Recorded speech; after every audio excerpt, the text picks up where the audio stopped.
আসসালামু আলাইকুম, welcome back to my channel queens cooking and blogs.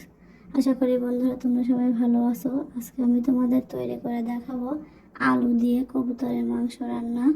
এর জন্য আমি কড়াইতে পরিমাণ মতো তেল নিয়ে নিয়েছি এবং তেলটা হালকা একটু গরম হয়ে এলে এর মধ্যে একটা আগে থেকে আলু কেটে রেখেছিলাম, সেই আলুটা দিয়ে একটু সামান্য পরিমাণ লবণ দিয়ে ভেজে নেব।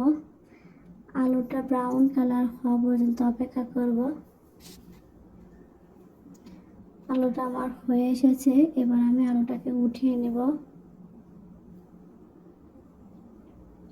এবার আমি এর মধ্যে দিয়ে দেব হাফ কাপ পেঁয়াজ কুচি, 2 টুকরা তেজপাতা, 3 টুকরা দারচিনি, 4 টুকরা সাদা এলাচ, 2 টুকরা লবঙ্গ এবং 2 টুকরা গোলমরিচ। পেঁয়াজটাকে আমি ব্রাউন কালার করে নেব। পেঁয়াজটা আমার ভাজা হয়ে গেছে, এবার আমি দিয়ে দেব হাফ কাপ পেঁয়াজ বাটা।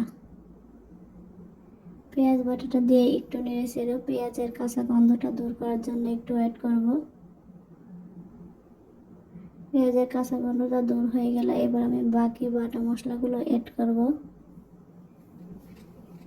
আমি দিয়ে দেব 1 টেবিল চামচ আদা রসুন পেস্ট, 1 চা চামচ জিরা পেস্ট, হাফ চা চামচ ধনিয়ার গুঁড়া, হাফ চা চামচ হলুদের গুঁড়া, 2 চা চামচ মরিচের গুঁড়া এবং স্বাদ মতো লবণ দিব।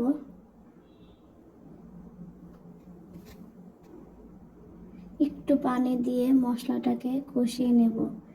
একটু পানি দিয়ে কষিয়ে নিলে দেখা যায় মশলাটা পুড়ে যাবে না, এর জন্য আমি একটু পানি দিয়ে মশলাটাকে কষিয়ে নেব। এভাবে একটু একটু করে পানি দিয়ে মশলাটাকে ভালোভাবে কষিয়ে নেব।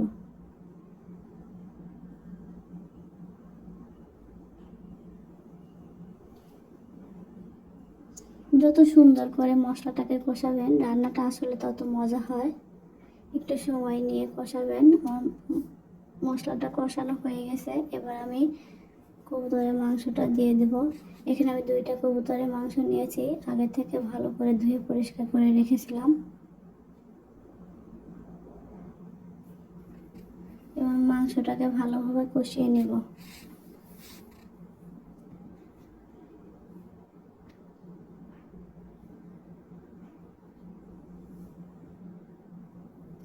একটু করে পানি দিয়ে মাংসটাকে ভালোভাবে কষিয়ে নেব। আমার ভিডিওটি যদি তোমাদের ভালো লেগে থাকে তাহলে অবশ্যই লাইক, কমেন্ট এবং সাবস্ক্রাইব করে দিবে এবং আমার ভিডিওটি শেয়ার করে দিবে।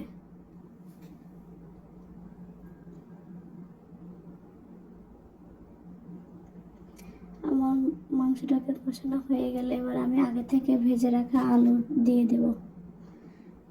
এবার একটু আমি ভালোভাবে কষিয়ে নেব।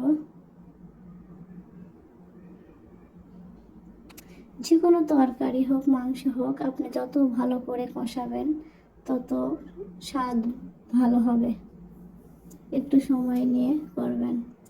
এর মধ্যে আমি দিয়ে দেব 1 কাপ পানি। নর্মাল পানি দিয়ে আমি ভালো করে ঢাকনা দিয়ে ঢেকে দেব। কিছুক্ষণ জাল করার পর আমি ঢাকনাটা উঠিয়ে 3-4টা কাঁচামরিচ দিয়ে দেব। আবার ঢাকনা দিয়ে একটু ঢেকে দেব। কিছুক্ষণ রান্না করে নেব।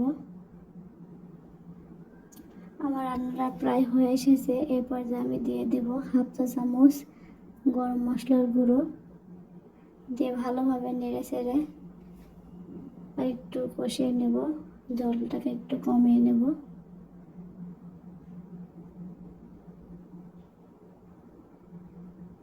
আমার রান্নাটা হয়ে এসেছে, দেখুন হয়ে গেছে। লুকটা দেখুন একবার। এবার আমি বাটিতে ঢেলে নেব। সবাই আমার পাশে থাকবেন। আল্লাহ হাফেজ।